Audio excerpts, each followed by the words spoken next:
আপনি যদি আমাদের নিরাপত্তা দিতে না পারেন, মানুষের নিরাপত্তা যদি নিশ্চিত করতে না পারেন, মানুষের জান মাল ও অমৃতের রক্ষা যদি আপনি না করতে পারেন, আগামী 24 ঘন্টার মধ্যে আপনি আপনার পদ থেকে পদত্যাগ করবেন। তাহলে শহীদের রক্তের উপরে দাঁড়িয়ে এই স্বরাষ্ট্র উপদেষ্টা হওয়ার অধিকার আপনার নেই। একটা দায় সারা বক্তব্য দেয় আর বলে অমুক ফোর্স আমার কথা শুনছে না, আর বলে পুলিশ আমার কথা শুনছে না, র্যাব আমার কথা শুনছে না।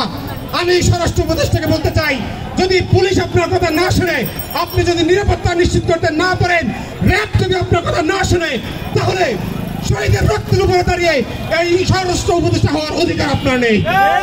আপনার মধ্যে যদি কোনো অধিকার বোধ থাকে, কোনো লজ্জাবোধ থাকে, তাহলে আপনি আপনার ব্যর্থতার দায় স্বীকার করে আগামী 24 ঘন্টার মধ্যে আপনি পদত্যাগ করবেন। স্বরাষ্ট্র উপদেষ্টার প্রতি আমাদের সরাসরি আজকের এই প্রোগ্রাম থেকে আমরা সরাসরি বলতে চাই, আপনি যদি আমাদের নিরাপত্তা দিতে না পারেন, মানুষের নিরাপত্তা যদি নিশ্চিত করতে না পারেন, মানুষের জান মাল ও অমৃতের রক্ষা যদি আপনি না করতে পারেন, আগামী 24 ঘন্টার মধ্যে আপনি আপনার পদ থেকে পদত্যাগ করবেন। সংগ্রামী সাথী বন্ধুগণ, আপনারা জানেন বিগত একটি লড়াইয়ের মধ্য দিয়ে আমরা ফ্যাসিবাদকে দূর করেছিলাম। এই অন্তর্বর্তীকালীন সরকার যদি তাদের দায়িত্ব পালনে ব্যর্থতার শিকার হয়, তাহলে তাদের বিরুদ্ধে তারা তো আমরা পিছপা হাঁটবো না ইনশাআল্লাহ।